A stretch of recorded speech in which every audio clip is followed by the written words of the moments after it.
Aloha, danes vam bom pokazal, kako se izvaja gibanje kuščarja.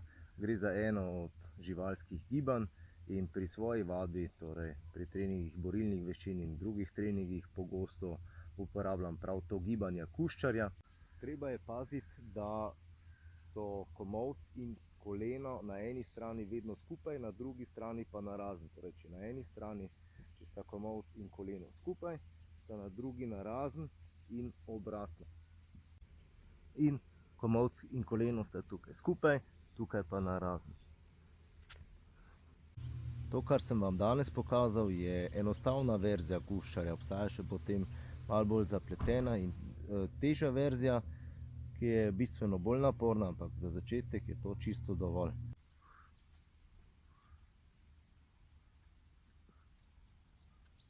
Zdaj, kuščarja lahko integrirate v ogrevanje, v kondicijski trening,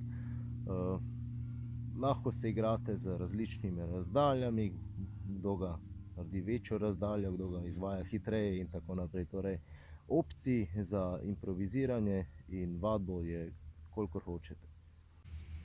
Sem Robert Lisac. Če potrebujete več tovrstne gibalne inspiracije, je najdete cel kup na moji spletni strani www.otelesu.com.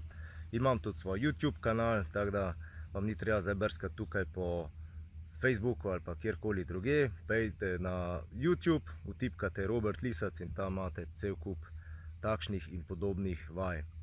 Če potrebujete recimo trening tudi 1 na 1 ali pa v kakšni drugi obliki, sem vam na voljo. Se vidimo in slišimo.